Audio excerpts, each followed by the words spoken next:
15 million members, empowered to learn, to create, to grow, to harvest, to lead, to dream. Equity. Karibu member. To get John chapter 11 as your skiza tune, dial star 811 star 965 hash. I am the resurrection and the life. The one who believes in me will live, even though they die. John chapter 11, verse 25. To get John chapter 11, dial star 811 star 965 hash. To get John chapter 11, dial star 811 star 965 hash.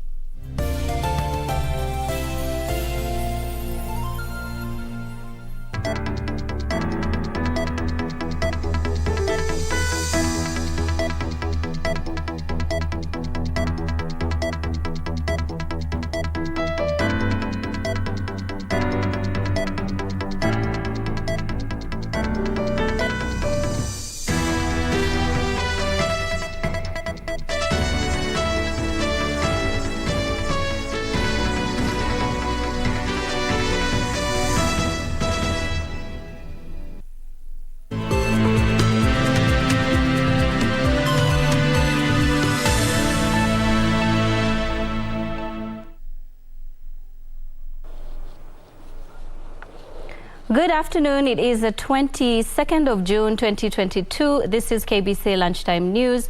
We are live here at the Broadcasting House. We are also live on Facebook, on YouTube, and on Twitter at KBC Channel 1. We do have a comprehensive bulletin that we have prepared for you this afternoon, and we are following up on a couple of stories, including the story that is currently ongoing. President Uhuru Kenyatta is expected to be speaking at the Kenya International Conference Center.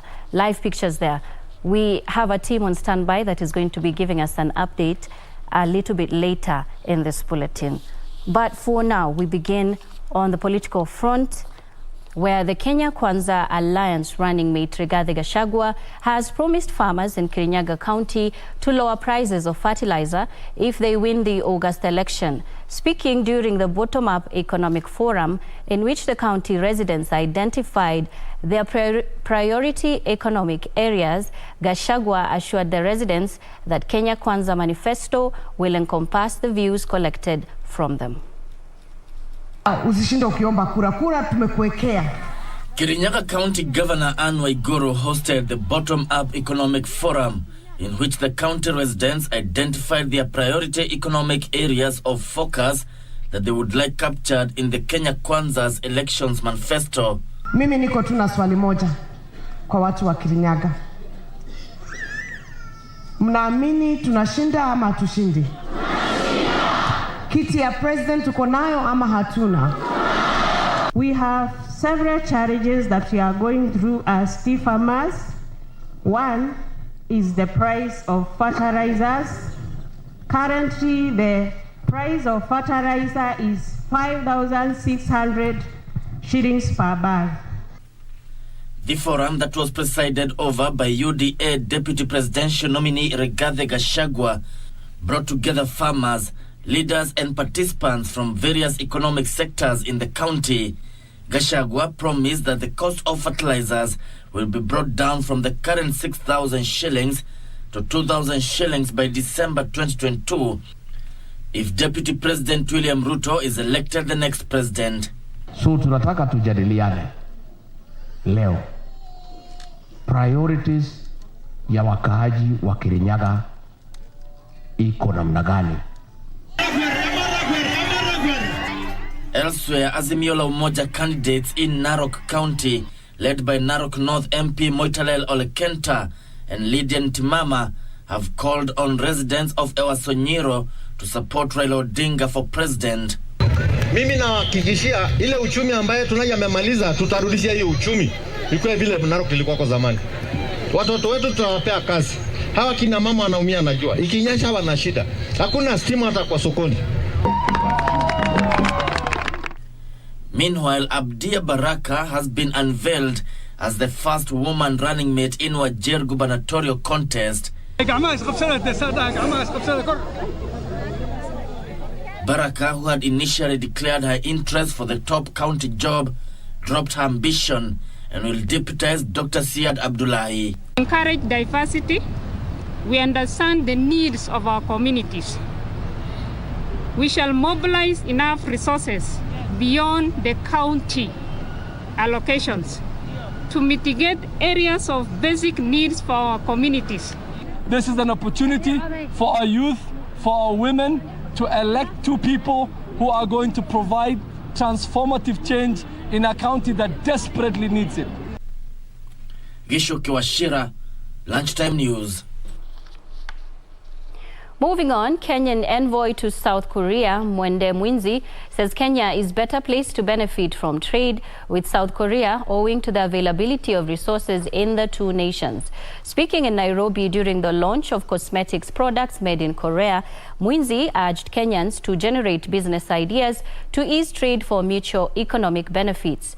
Mwinzi's sentiments were echoed by Health Chief Administrative Secretary Dr. Masi Mwangangi, who said business between the two countries can be improved if citizens embrace the ideas being promoted by respective leaderships. A few years ago, our mission had a request from Kenya from an interested party to meet with Korean cosmetic providers. And not a single, I think there was only one that was interested. Right now, we have undertaken several surveys. Our mission has met at least 10 cosmetic companies, and we sent out surveys to very many, but 10 very big ones, including the Cologne group that we brought here today, registered an interest in varying levels. Some just want to export, some are looking for agents, and in this case, I am trying to encourage, and I think it will be successful, the Cologne group to come in and set its footprint in Kenya because the market is exponential. Actually, our boss is actually Korean #1 nanotechnologist, and we are actually had a lot of nice high technology, cosmetic technology, and trend the product to bring into the Kenya market. So that's why I'm here. Meanwhile, members of parliament who will be lucky to be in the 14th parliament have been challenged to prioritize the issuance of education bursaries to the needy families in a bid to ensure equality in access to primary, post and tertiary education. Othaya MP Gishuki Mugambi, who is serving his first term and seeking to retain his seat in the August 9th elections, says education is the only avenue that will help the majority poor access opportunities for upward mobility in life. Mugambi was speaking when he issued bursaries worth 42 million shillings to the area residents at Munene Kairu Hall in Chinga Ward. Othaya, Member of Parliament Gishuki Mugambi, who is seeking to retain his seat under the Jubilee Party, says his main focus has been to assist needy children from the area access bursaries to further their education for a better future. As you know, these parents are coming from very difficult times where they were hit by corona, difficult times where actually lanes have not been adequate, and therefore their tea production has been low, and that's why we found it fit with my board of NGCDF to increase the amount of bursary that we are disbursing to them. Leo nimefurahia juu Gishuki Mugambi ametupatia bursary ya 42 million na nikaona watoto watasoma juu wazazi walikuwa na mashida kidogo. Idea na mradi huu wa bursary kutoka kwa MP wetu Gishuki Mugambi tumefaidika tukiwa watu wengi, na tunahisi ya kwamba aweze kuchaguliwa tena ndio mbunge wa maana sana katika kaunti yetu ya Nyeri. While challenging incumbent members of National Assembly to provide equal opportunity to all learners, Mugambi said the CDF kitty should be put into proper use, including renovation of classrooms, building of modern toilets, and installation of water harvesting equipment. Just started the new education curriculum, the CBC. Yes, we know about it now. We would want to roll it out and see it working and support people.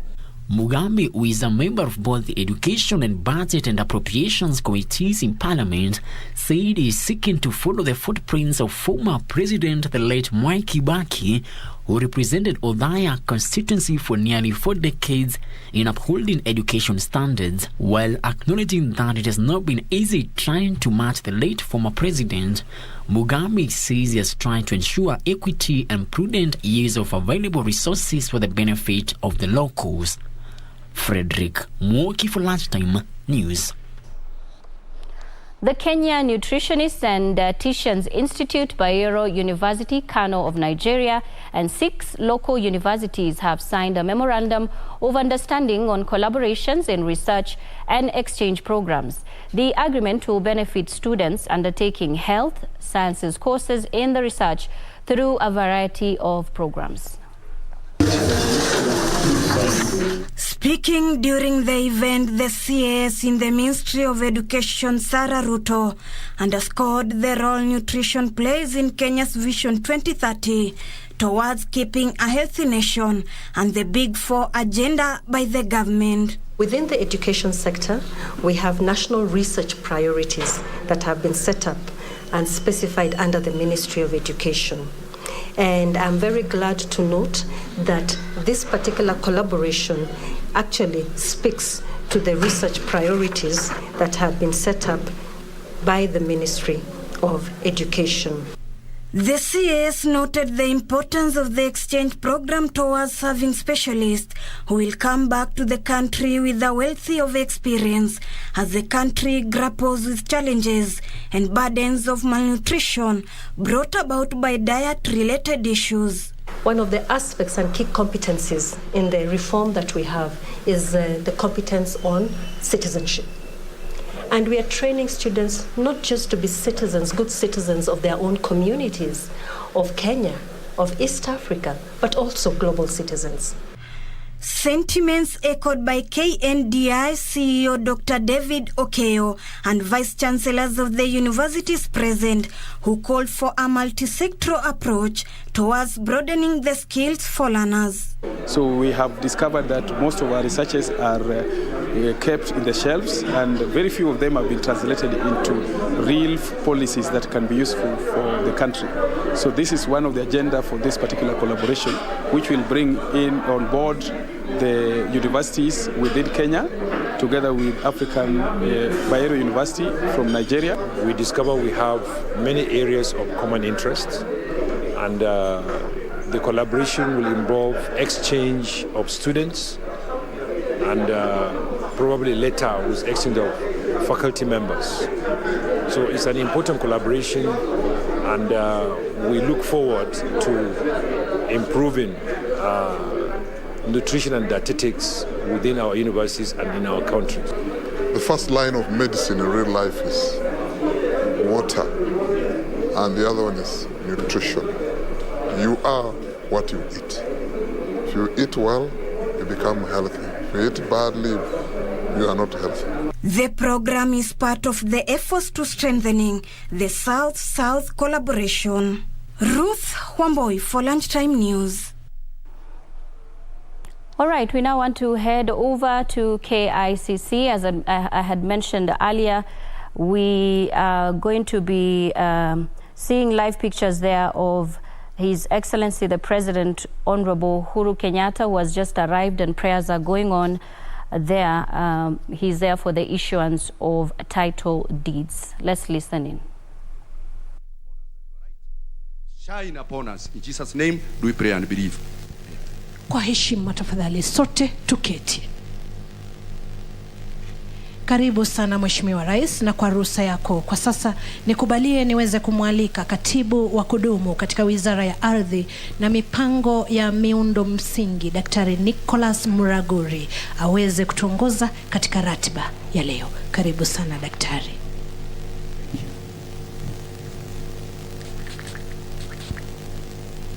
Your Excellency, the President Uhuru Kenyatta, our Cabinet Secretary Farida Karonei, our other Cabinet Secretaries present, Dr. Matiang'i, Honorable Eugene Wamalwa, General Badi, the DG of NMS, my colleague P.S. Enosh, Governors present, James Nyoro, Francis Kimemia, Governor Twaha Fahim, MPs present, Rachel Nyamai, who is also our chair of the Committee of Lands, Honorable Naomi Shaban, MP for Taveta, Honorable Mishimboko, the MP for Likoni, Honorable Florence Mutua, MP from Busia, Honorable Joshua Kutuni from Cherangani,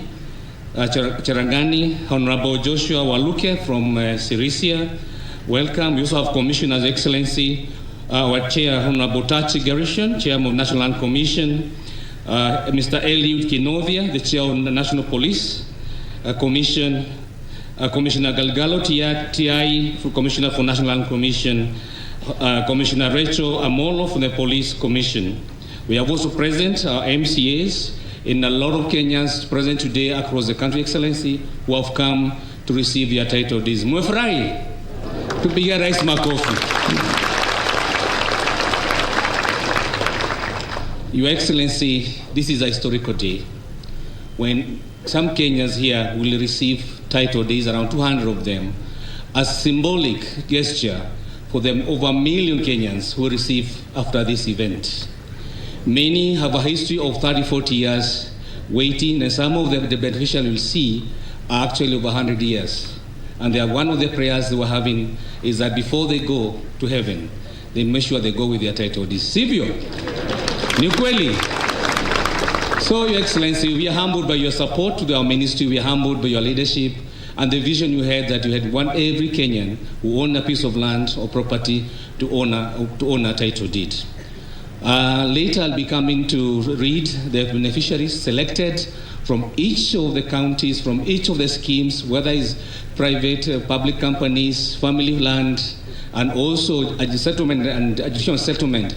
And be calling some of them as a symbol, symbolically, to ensure that they are able to represent the rest of the membership who will later be able to get their title deeds. Without much ado, Your Excellency, allow me to invite our Cabinet Secretary, Madam Farida Karonei, to make a few remarks, and also invite you to make your statement, and later lead us in the presentation of the title deeds. Thank you, Excellency. Mpigie makofi. Your Excellency, the President and Commander-in-Chief of our Defense Forces, the Honorable Uhuru Kenyatta, Cabinet colleagues, Dr. Matiang'i, Eugene Wamalwa, governors here present, the DGNMS, other leaders present, distinguished landowners present today, ladies and gentlemen, good afternoon. Your Excellency, sir, today is such a historic occasion. We are here, Your Excellency, to launch the issuance of about 1 million titles, Your Excellency, to be precise, 1,022,000 titles. This, Your Excellency, will bring the total number of titles registered by your administration to 6,001,945. Your Excellency, this is a very significant number, because you will be happy to note, Your Excellency, that the colonial government and our first re-administration registered 6 million. So actually, you've surpassed slightly the 6 million registered in the past 100 years. We thank you, Your Excellency. Your Excellency, this is one of the 4 strategic programs you directed us in your second term to build on. And this is one of the programs, a national titling program we are very proud of, Your Excellency, because it has made a lot of difference. In the last year, Your Excellency, you are here to give titles to Samburu women, people who've never seen a title document since they were born, I guess, as my peers would say. So, Your Excellency, this program is one program that we are very, very proud to be associated with. na umetushika mkono Mheshimiwa Rais kwa hali na mali, because you invested in this program. It's not for nothing that we produce 6 million titles. Umetupatia gari, ukatupatia pesa na ukatuwezesha kufanya hii kazi, Mheshimiwa Rais. So on behalf of the landowners that are here today to represent the 1 million that we'll be issuing over the next 2-3 weeks or so, we thank you very much, Your Excellency. Your Excellency, the other program that you directed us in this second term, and which we are also very proud of, is the digitalization of land transactions, Your Excellency. That's a program, Your Excellency, you launched last year. I'm happy to report, sir, that Nairobi County is now fully digital. We just hope to stabilize it. We just hope to stabilize it by the time of the transition, Your Excellency, and we are currently preparing Machakos, Kiambu, Murang'a, and Kajiado for the rollout, Your Excellency. So we are ready for the national rollout. The other program, Your Excellency, you directed us in this second term is decentralization. Your Excellency, there's a registry in our Nairobi registry called the Central Registry. It has titles from other parts of the country. Your Excellency, you said by the time you leave, you don't want that registry to be active because you want these records to be taken back to their home counties. Your Excellency, I'm happy to report that we are in the process of closing the Central Registry so that these titles can be taken back to their home counties, Your Excellency. Your Excellency, the last program you told us to work on very closely with other agencies of government is legal, policy, and institutional reforms. And Your Excellency, under your guidance, we've reviewed many laws and put in place new ones, Your Excellency, to align the land sector with your land reform agenda. Your Excellency, just to mention a few, the Sectional Properties Act of 2020 came into force in 2020. It's a law that to give title rights to property owners who own sectional properties, that is apartments, Your Excellency.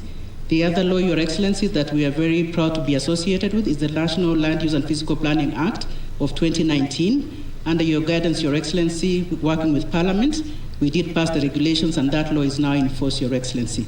We also amended many laws, Your Excellency, in the sector in order to allow us to digitalize fully and to inbuilt all the reforms we are doing in legislation. That, Your Excellency, we are happy to report that is work in progress. We've done very well. There's only one of the 4 agenda items you gave us, Your Excellency, that is institutional reform. I think reforming the Ministry of Lands is now work in progress. We've started, we are doing well, but it's work that will take other administrations to build on the strong foundation that you have built, Your Excellency. Your Excellency, we don't take all this for granted. We appreciate you, and we want to thank you on behalf of the landowners of Kenya who now breathe easy because of the reforms that you have guided us to implement in our sector. Your Excellency, on a personal level, I want to thank you most profusely for affording me the opportunity to serve with you, the people of Kenya. Your Excellency, I was only the second woman to be appointed Minister for Lands in our 59 years of independence. The other woman, Your Excellency, was the Honorable Charity Ngilu. Both of us have served under you, Your Excellency. So it was not until you became president that a woman became Minister for Lands.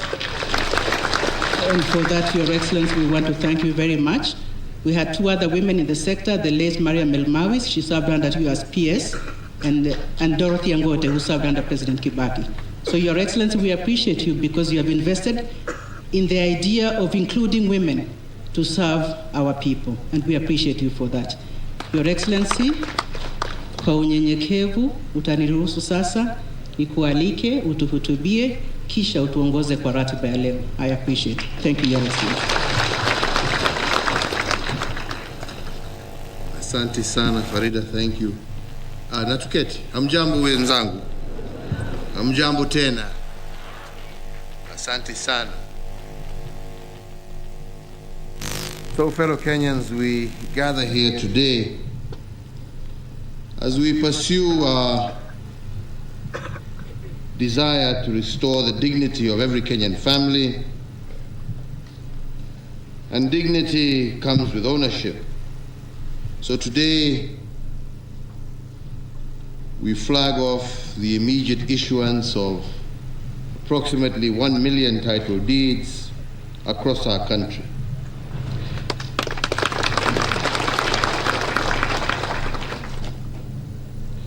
We made a pledge on the 3rd of February 2013 when I launched the Jubilee Manifesto. And on that occasion, as part of my remarks, I stated that for far too long, Kenyans have been talking about the land question, and what we needed was the land answer.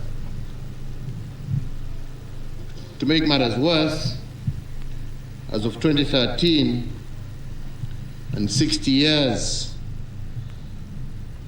after the Swighton Plan was initiated, 67% of land in Kenya had still not been adjudicated and had no titles.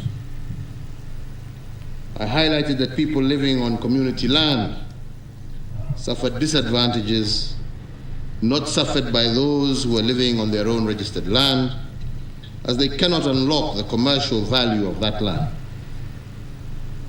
Further, I did note how public bodies were hampered from providing services due to encroachment, grabbing, and uncertainty due to land holdings. I also observed that individuals living on untitled land could not develop the land because they knew in any instant they could be summarily evicted. That, ladies and gentlemen, was a land problem that I found on my desk as I began my tenure as president. And 9 years later, I can stand before you, having been honored by the high mandate that you bestowed upon me, with the land question having significantly been answered. We did this by firstly introducing the National Titling Program in the year 2013. And this program, and the resources we have put behind it, has enabled the processing and issuance of title deeds to our citizens. As part of this program, we established the National Titling Center, the Rapid Titling Initiative, land clinics, and formed links with both land buying companies as well as county governments. And these progressive measures were buttressed by enhanced recruitment of technical staff and the deployment of other critical resources, including motor vehicles and survey equipment, as Waziri here has just indicated.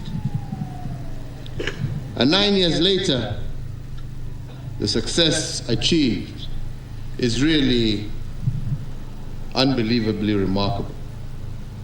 The program has made it possible to issue title deeds to once forgotten areas such as Samburu, Isiolo, Marsabit counties, to mention but a few.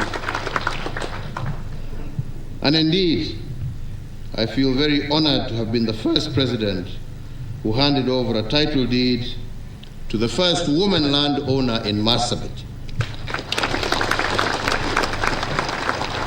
This is a feat that was unthinkable a decade ago, when it was culturally held that women could not hold a title in land. This program has brought hope where there was fear and despair. We have managed to heal wounds and resolve the phenomenon of protracted and acrimonious land disputes across the country. In places such as Kihiomwiri in Murang'a, Nyakenywa in Trans Nzoia, Mikanjuni in Kilifi, group ranches in Kajiado, Narok and Samburu, amongst others. And further, under the titling program, all beneficiaries living in the former colonial villages, such as in Nyandarua and Nyeri, have been issued with title deeds, bringing to a happy end a century-long tale of despair and destitution. But over and above this, another area that I have been extremely proud of is that we have secured our natural resources and heritage sites like the Mau Forests, the Nairobi National Park, our City Park, the Masai Mara Game Reserve, amongst others, through the issuance of title deeds.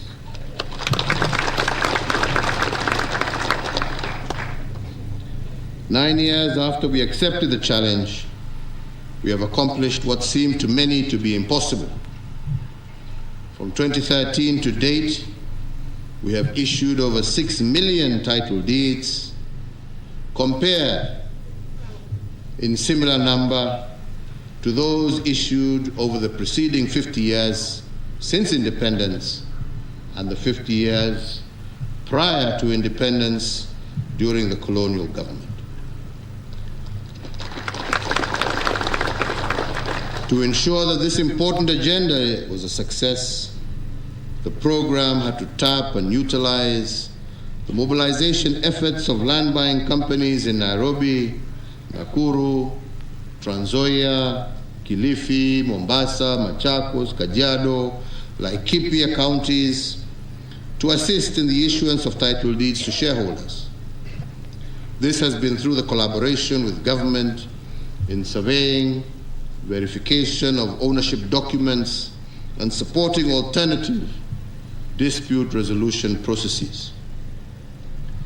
Further, ladies and gentlemen, the government is also documenting land belonging to public institutions, such as schools, hospitals, law courts, prisons, and for example, the Ministry of Lands and Physical Planning, working with partners in the education sector, has delivered the titling of parcels of land belonging to 20,000 schools and the surveying of 32,000 public schools. In line also with our commitment to establish an efficient, transparent, and accountable land administration and management system, we developed and launched the National Land Information Management System in April of 2021.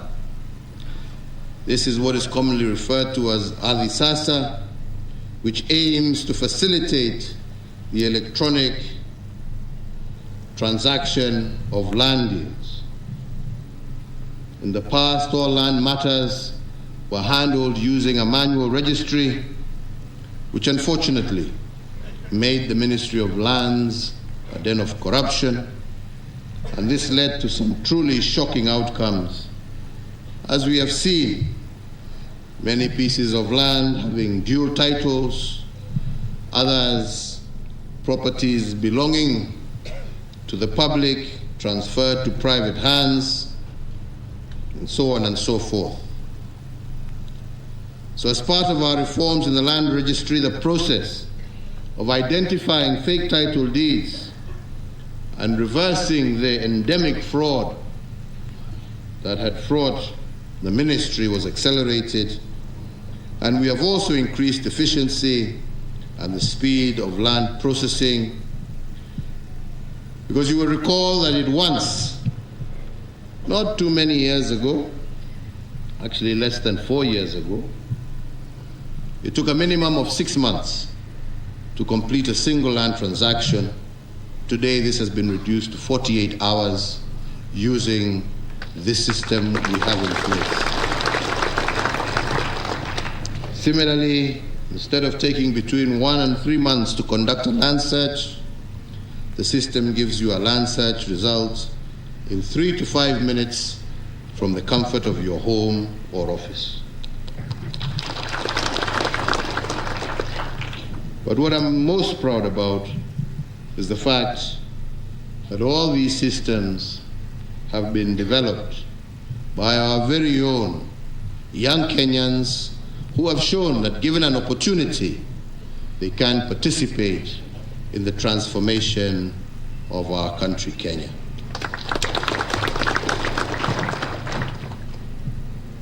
I am aware that notwithstanding the promise of this new platform,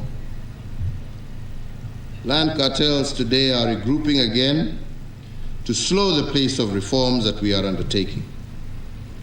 And in this context, and given the importance of land resource in the overall national development agenda, I do urge that nyinyi wale mtachagua, msichague watu ambao watatuweka gia ya reverse kuturudisha kule tumetoka.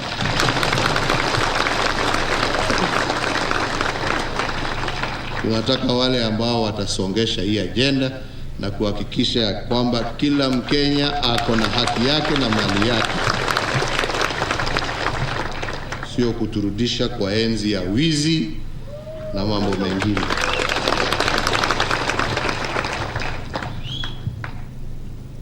Ladies and gentlemen, in 2016, I had the profound honor of assenting into law the Community Land Act, a progressive law that enabled local communities to legally register and own their communal lands.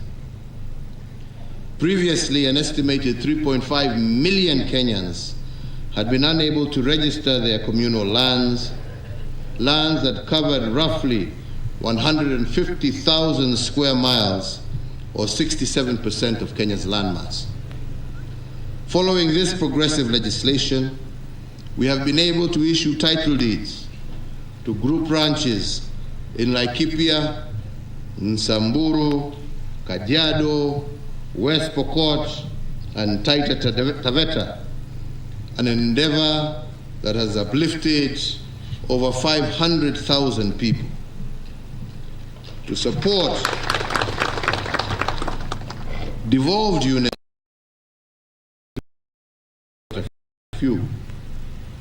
this brings the total number of land registries across the country to a historic high of 67, meaning that in most of these areas, you no longer need to travel to Nairobi to conduct your business.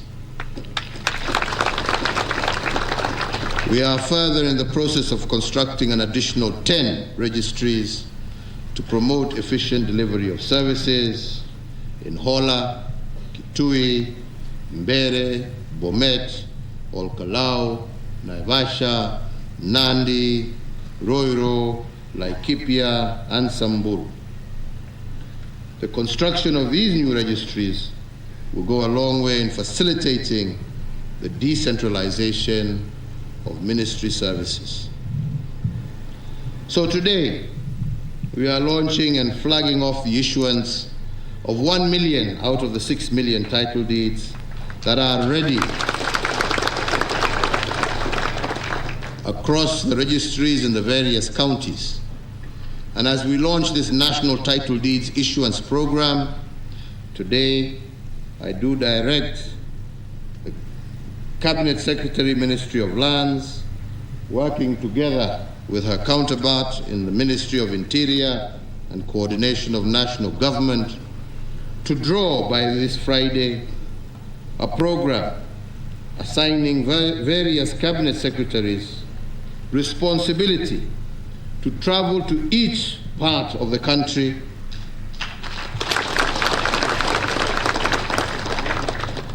together with county commissioners to issue the balance of the ready title deeds.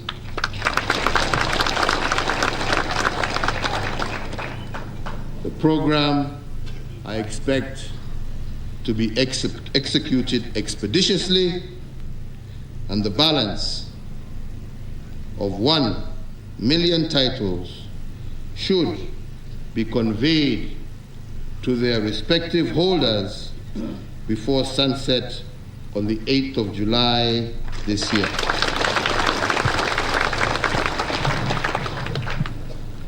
So, ladies and gentlemen, as we prepare to hand over the baton to the next administration, we must continue to pray and remain confident and work towards getting an administration that will build on the foundation for accelerated reforms in the land sector and scale up of the issuance of title deeds to individuals, communities, to companies, and to public institutions.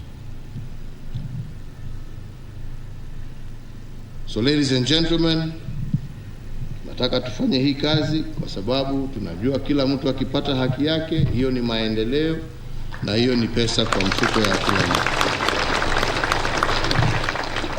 Wengi wanaweza kuendelea hapo, wataongea huko ya kwamba hii ni makaratasi tu.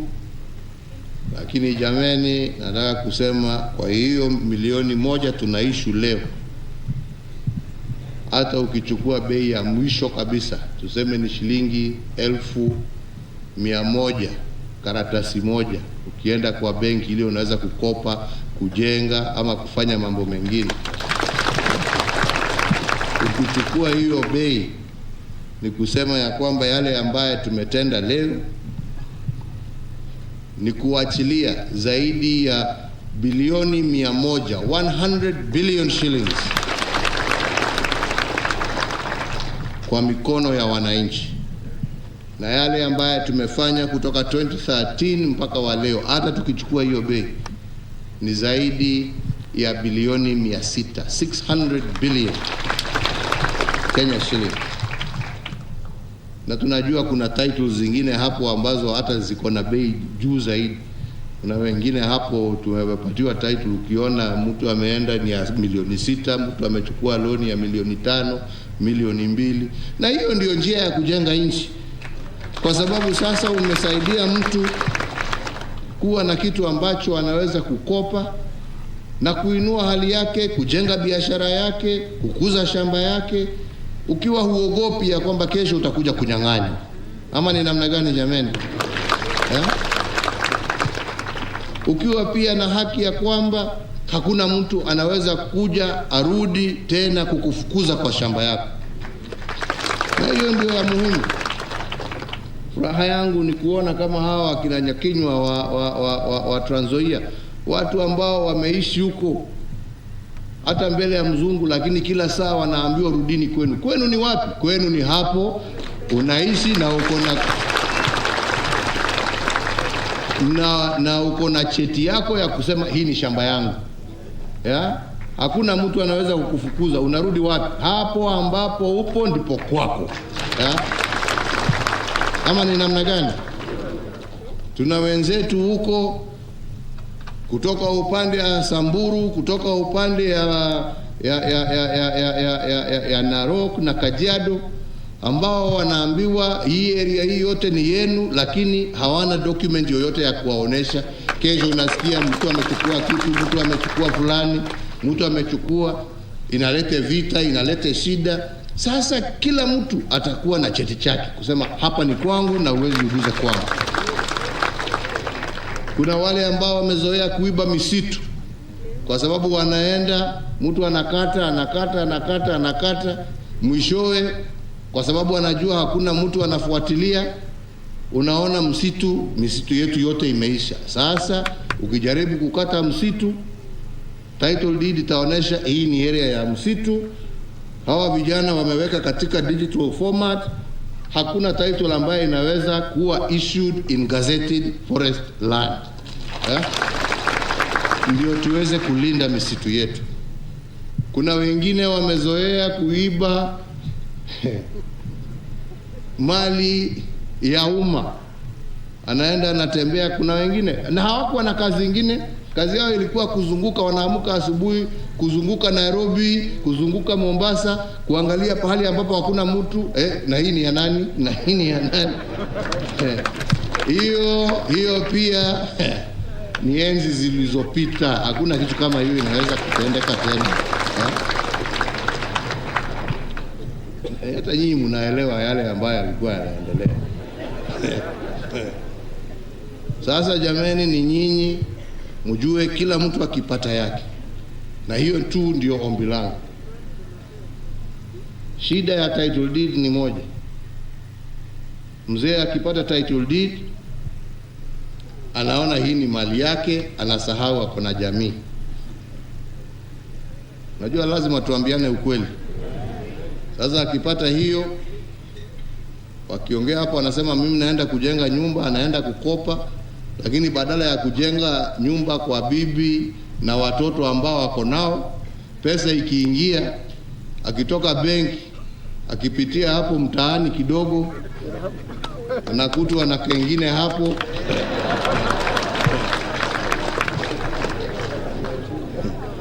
Anasahau yule aliwacha nyumbani, mali inaisha, unawacha familia na watoto wakiwa maskini. Jameni wazee, tubadilike, tujue ya kwamba hii cheti sio yako, ni yako na watoto wako, ni yako na bibi yako, na yatakikana tuichunge na tuilinde, ndio watoto wa watoto wenu pia wawe na kitu ambacho watakuwa wanakukumbuka, kujua ya kwamba hii tuliwachiwa na baba. Lakini ikiwa sasa ni hiyo ya kwenda kutumia na mambo hayo mengine na mdomo tamu, na unajua watu ya mdomo tamu siku hizi ni wengi, sasa unajiharibia, unaharibia familia yako. Kwa hivyo mimi nawaomba, let us treat this as a valuable document. Let us not treat these documents as individually owned. This document belongs to you and your family, and you must sit and plan together to see how you can utilize it to better you and your family's life. Ama ni namna gani wenzangu? Si ni namna hiyo? Na najua tukifanya hivyo, we will have a much greater, more prosperous nation where people are at peace with their neighbors. People are at peace with different communities, and Kenya is prosperous and at peace with itself. Kwa hayo machache na mengi, nasema Mungu awabariki. Mkirudi manyumbani, msalimie wale ambao mmewacha, na hata mimi nitajoin hiyo timu ya Farida. Hata mimi atanitengea, wewe kaenda huko na huko, hata mimi nitakuja kupeana zingine huko. Kwa hivyo najua bado tutaendelea kuonana. Mungu awabariki na Mungu awalinde. Asanteni sana.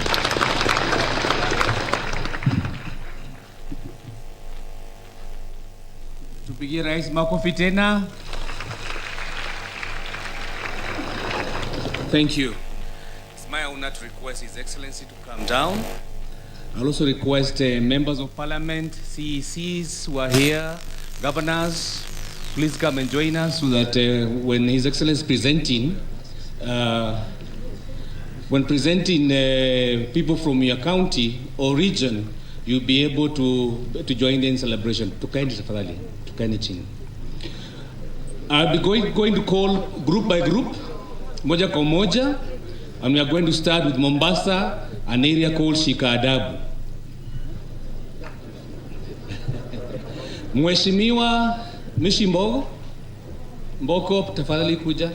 Join now. Kaka menjini. Wa kwanza ni Bakari Said.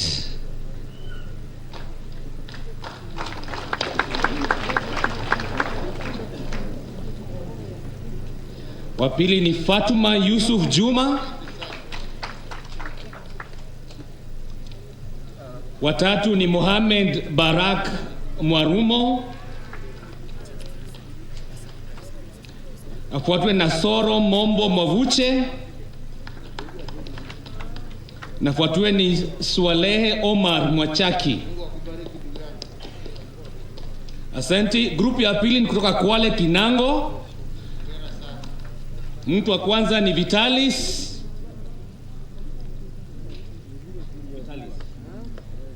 Afuatwe ni Luvande Nganyanga Mwijo. Afuatwe na Chiti Twenye Mwaluku. Afuatwe na William Mzonga Yawa.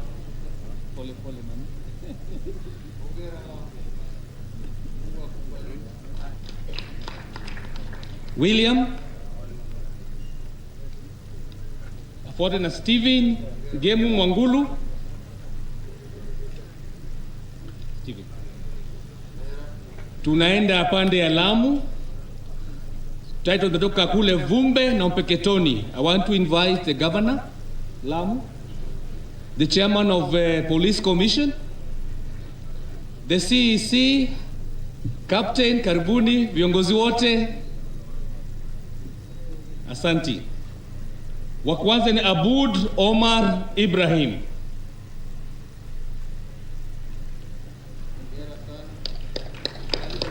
Afuatwe na Ali Shebwana Bwana. Afuatwe ni Francis Njero from Beketoni. Afuatwe na Nuru Muhammad Maalim.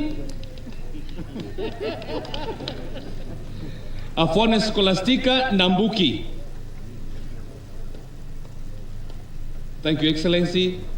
The next group, in total, Lamu have 36,000 title deeds waiting.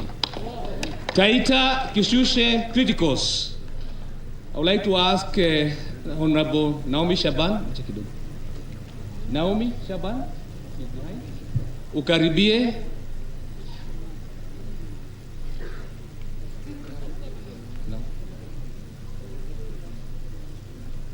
Wa kwanza ni Lighton Magangia. Ngoja tu.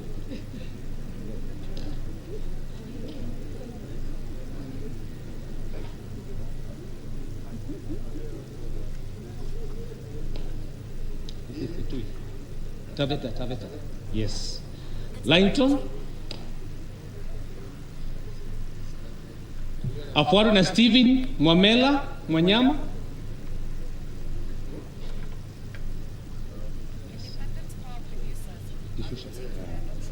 Mary Saleka.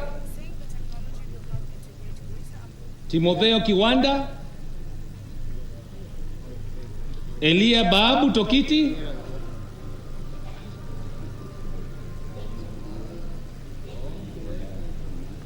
Henry Zumbo Mugalu. Lelinga Peter. Victoria Nakio Natosa. Sebastian Mbiu. Your Excellency, we have 123,000 titles in Taita Taveta. Asante. Twende Busia.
Gezuo Mwangi,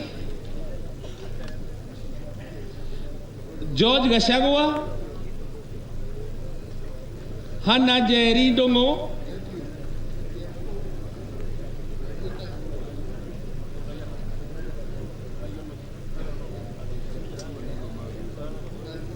Haron Kariuki, Joseph Wachira, Simeon Lesian Ishembere,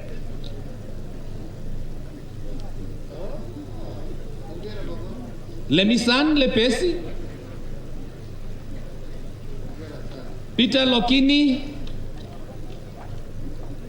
Saikon Letumut,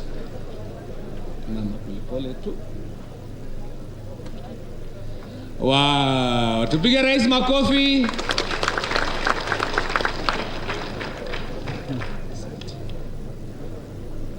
Wa mwisho ni Consolata.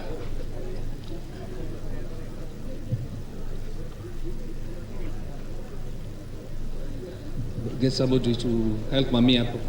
She's a bit confused. Yeah, thank you. Tuende Nakuru, Giwa Farm. Viongozi, waziri. Okay. William Mbogwa.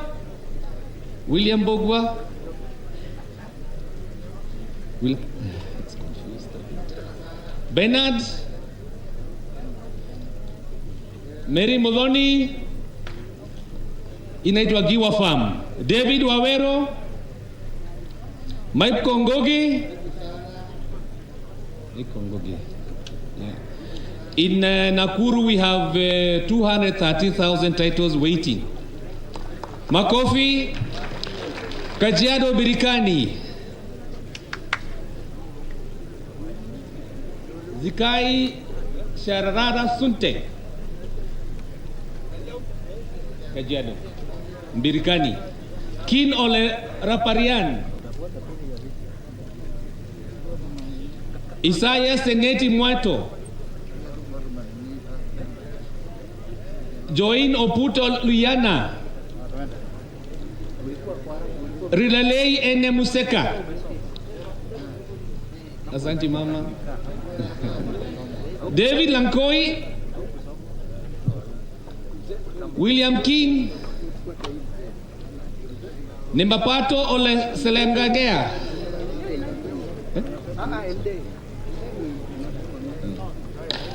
Solonka Ole Murua, Grace Siyonke, pigia mama kwa kofi. Tembuka Ole Moko, Kiyunka Ole Musheti.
programs as well as innovation funding by investors and entrepreneurs.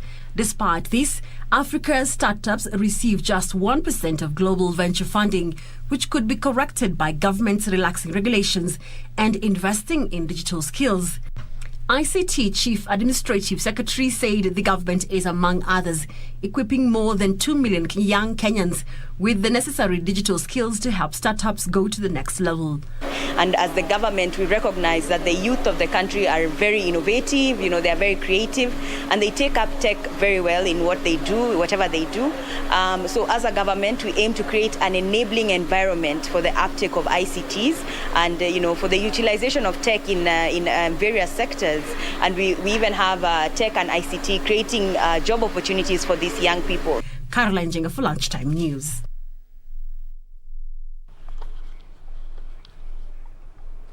We're taking a short break, but we'll be back in just a bit. Do stay with us.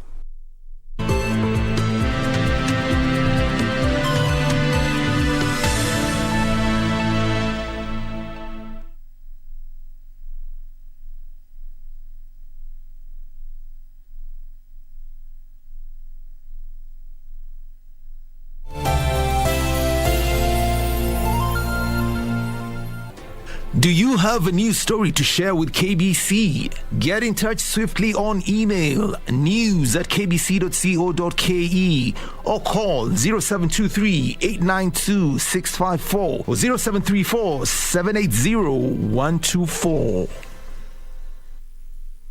Our arts and entertainment industry has evolved over the years. It is at such times that our destinies are written. Will we rise up in courage